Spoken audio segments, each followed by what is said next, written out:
Peut-être ne vous l'ont-ils jamais dit.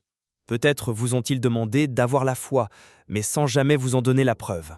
Depuis plus d'un siècle, les détails les plus intimes de ce que l'âme, les expériences vécues lors de la sortie du corps, ont été enregistrés, non pas comme une théorie, mais comme un témoignage direct. Allan Kardec, il n'a pas demandé aux vivants à propos de la mort, il osa demander à ceux qui l'avaient déjà traversée, et ce qu'il entendit de ceux qui n'avaient plus de lèvres pour parler, ébranla les fondements de la croyance humaine. Que signifie conscience assister à ses propres funérailles? Quoi, vrai? Quelle révélation silencieuse se révèle lorsque le monde ne nous voit plus?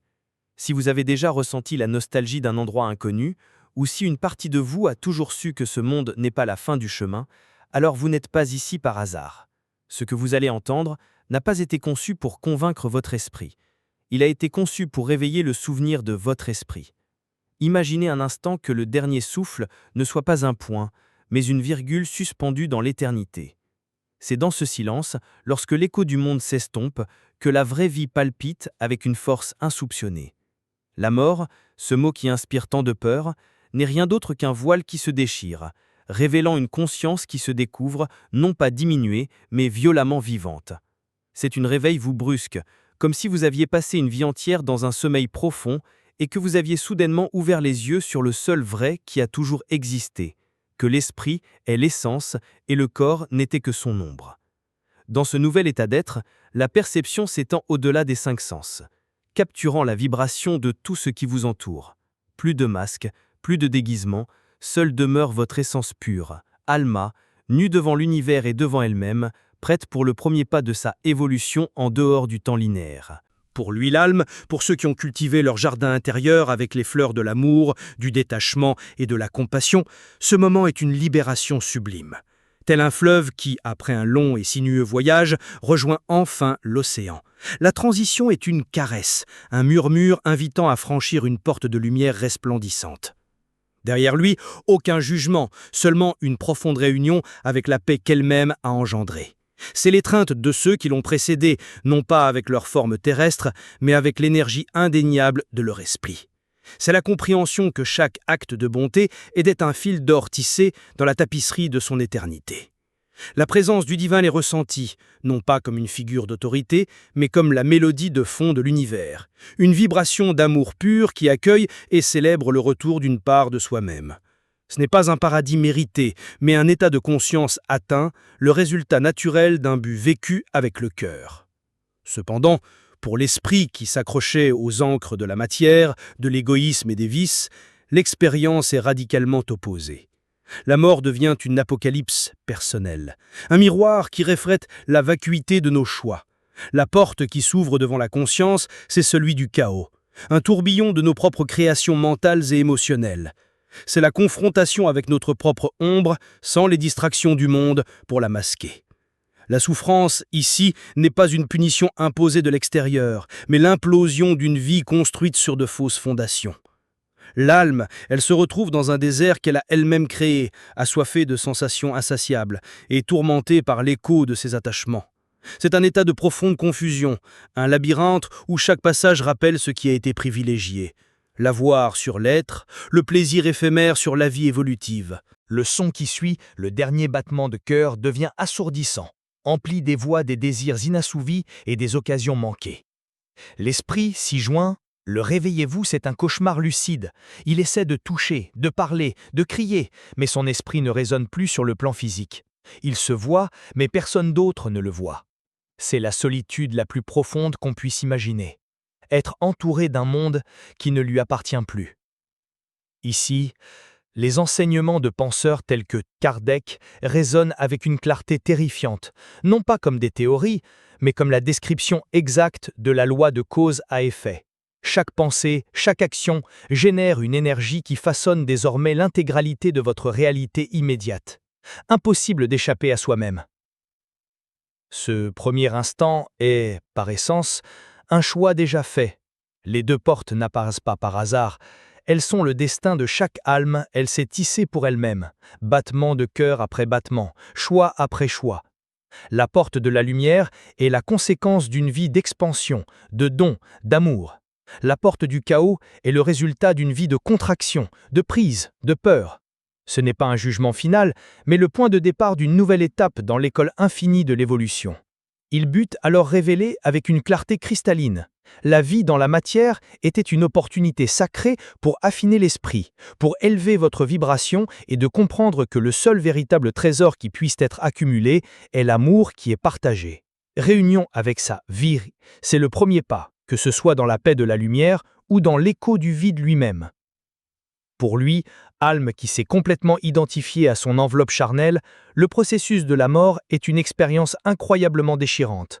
Le lien qui unit l'esprit, le périsprit, avec le corps, n'est pas un simple fil, mais un réseau de racines énergétiques profondément ancrées dans la terre des sensations. Quand vient le temps de réveiller-vous spirituellement, ce détachement n'est pas un lâcher-prise en douceur, mais une amputation sans anesthésie.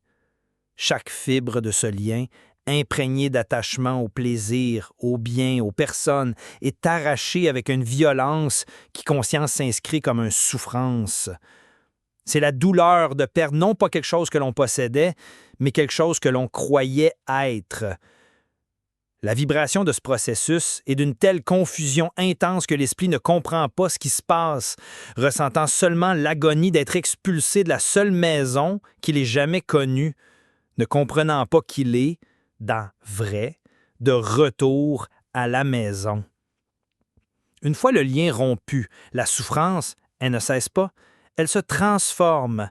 Elle prend la forme exacte des attachements qui l'ont engendré dans une manifestation directe de la loi d'affinité. L'esprit qui vivait du plaisir de la gourmandise ressent encore une faim insatiable mais n'a plus de bouche à manger. L'avare, qui a accumulé des richesses comme si elles étaient sa propre vie, ressent l'angoisse de voir ses trésors se disperser sans main pour les tenir. L'homme vaniteux cherche un miroir pour admirer une beauté disparue. L'âme, elle devient prisonnière de son propre désir, un écho torturant de sa vie terrestre. Il ne s'agit pas d'une punition divine, mais d'une alchimie spirituelle en action. Une leçon que Kardec a eu du mal à traduire en mots. Conscience est pris dans une boucle, revivant son but, se trompe encore et encore, prouvant que l'enfer n'est pas un lieu, mais un état d'être. Au milieu de ce tourment intérieur, un emprisonnement sensoriel encore plus terrifiant se produit. L'esprit, récemment désincarné, son périsprit dense, collé à la matière, il demeure dans les lieux qui lui étaient familiers. Il voit ses proches, entend leurs conversations, ressent leur présence, mais il ne peut pas interagir. Il crie et n'est pas entendu. Il touche et n'est pas ressenti. C'est une existence fantôme, une torture silence forcé, ce qui génère une panique et un désespoir croissant. La nouvelle condition de sa vie s'abat sur lui, il est invisible, impuissant. C'est là le véritable vide, la solitude absolue d'être entouré par la vie sans en faire partie.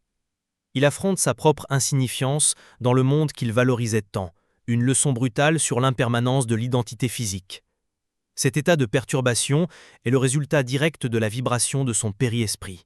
Un périesprit densifié par les émotions d'égoïsme, de peur et de possessivité, manque de subtilité pour s'élever vers des plans plus éthérés.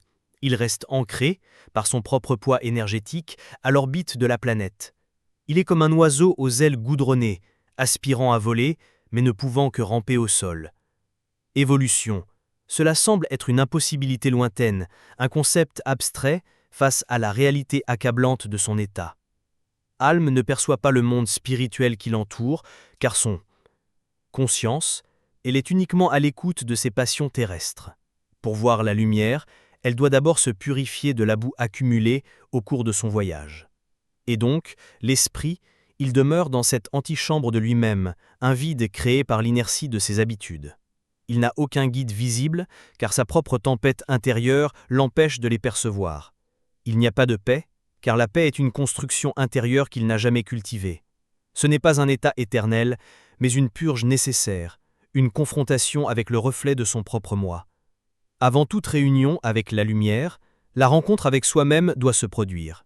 Il faut vivre et ressentir les conséquences de ses choix, jusqu'à ce que, du plus profond de soi, souffrance, la première étincelle d'humilité surgit, la première question sincère sur votre but, le premier désir d'un vrai différent.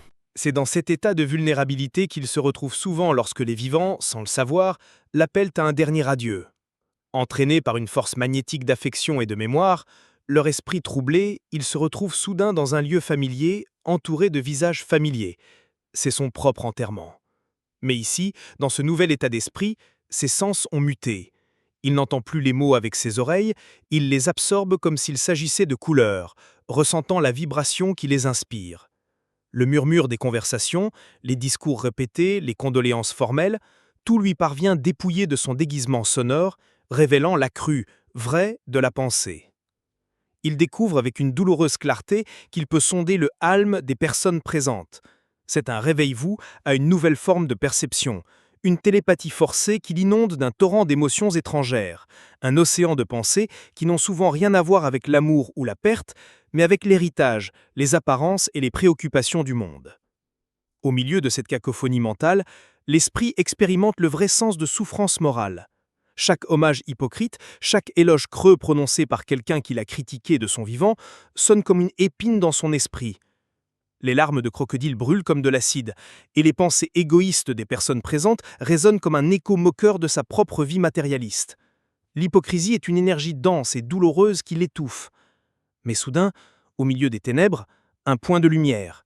Une unique prière sincère, née d'un silence, d'un cœur qu'il a vraiment aimé, cela lui parvient comme un baume, un rayon de soleil qui perce la templette. Présence d'amis qui, avec une simple vibration d'amour pur, vous rappelle que tout n'est pas perdu. Ce moment de connexion est fugace.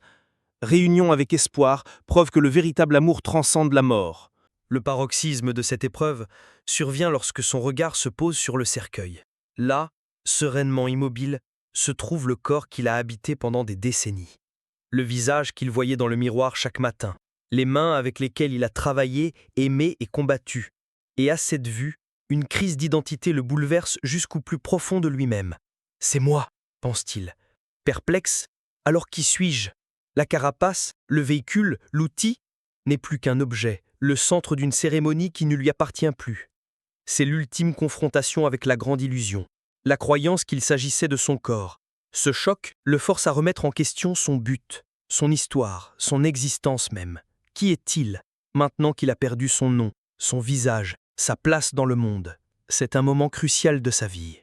Réveillez-vous. Le moment où l'esprit doit commencer à rechercher son identité, non pas dans ce que vous aviez, mais dans ce que vous êtes. Cette scène, qui pour les vivants est la fin d'une histoire, est pour l'âme une salle de classe où l'enseignement est intense. Vous n'êtes pas seul, même si vous le ressentez ainsi. L'atmosphère d'un enterrement, chargée d'émotions si diverses, attire d'autres esprits par affinité. Des guides spirituels peuvent être à proximité. Attendons patiemment une pause dans votre deuil pour vous offrir leur aide.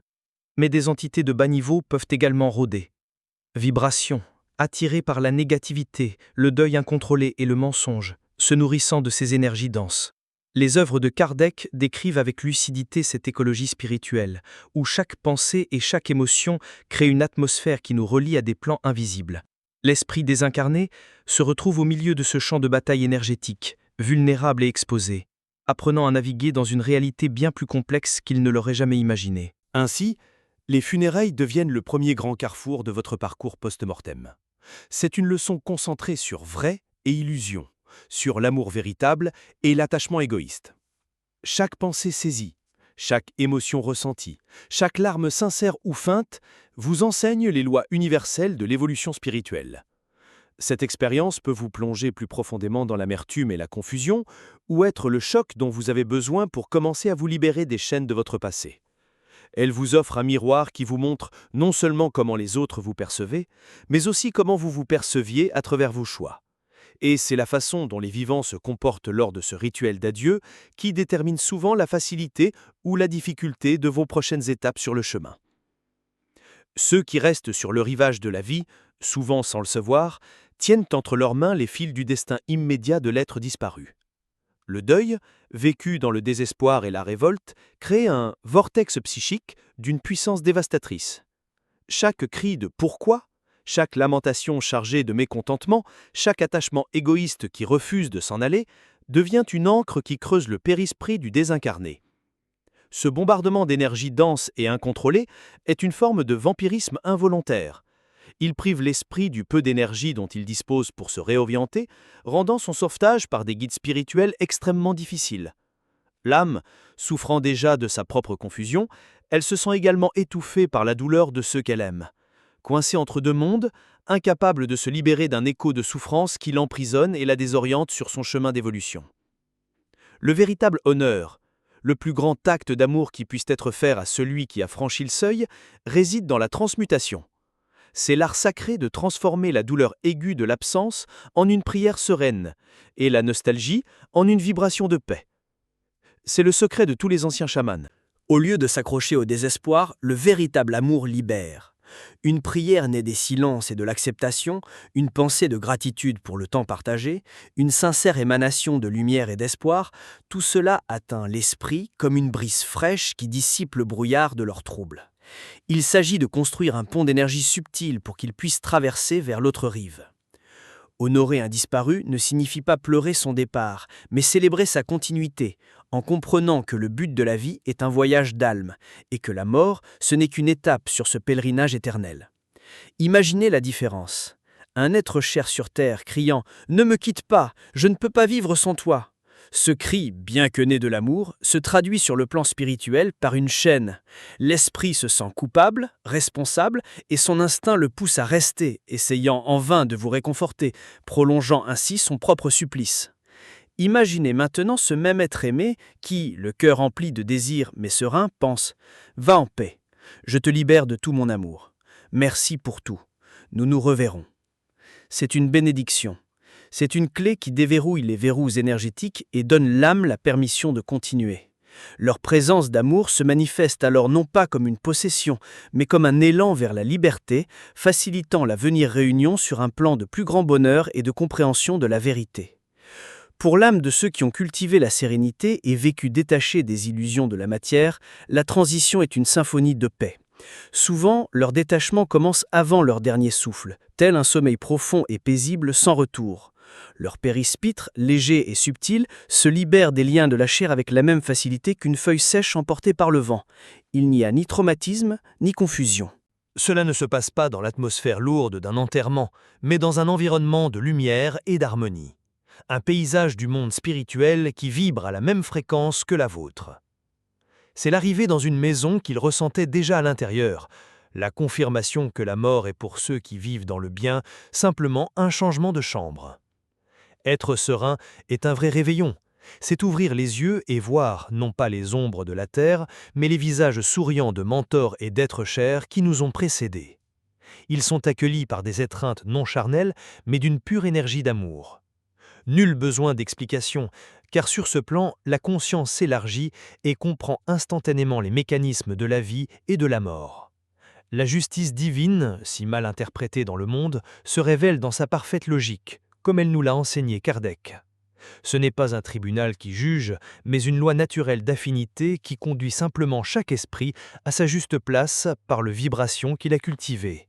Le bonheur ou souffrance n'est pas une récompense ou une punition, mais de la récolte directe de ses propres semailles. Il est essentiel de comprendre qu'il n'existe pas de juge à la barbe blanche dans l'univers. La justice divine est une loi aussi impersonnelle et parfaite que la gravité. C'est la loi de cause à effet dans sa forme la plus pure. Chaque pensée, chaque mot, chaque action crée en nous une alchimie spirituelle unique. L'âme est andouille, est innée. Le souffrance ou le bonheur après la mort n'est donc pas une punition ou une récompense, mais le résultat inévitable de l'atmosphère que nous avons créée en nous-mêmes. L'esprit est simplement attiré par une loi d'affinité magnétique vers une réalité qui résonne avec sa vibration. Le vrai, comme nous le montre l'œuvre de Kardec, c'est que nous sommes les seuls architectes de notre paradis et de notre enfer. Et notre conscience, c'est la toile sur laquelle nous peignons notre destin. Pour les esprits dont le périsprit a été densifié par les énergies de la haine, de la culpabilité et du remords, il existe une région qui est la projection externe de ces états internes. Cette zone est connue sous le nom de seuil. Ce n'est pas un lieu de feu éternel, mais un enfer bien plus intime. C'est l'enfer de l'esprit lui-même projeté vers l'extérieur. C'est un désert gris et brumeux où les peurs prennent forme et où la culpabilité se transforme en monstre qui nous traque. La souffrance, là, c'est réel, Mais ces bourreaux ne sont pas des démons, mais les fantômes qui s'y trouvent. C'est une dimension de purge, un hôpital où l'âme, malade, doit affronter ses propres fièvres et délires pour guérir.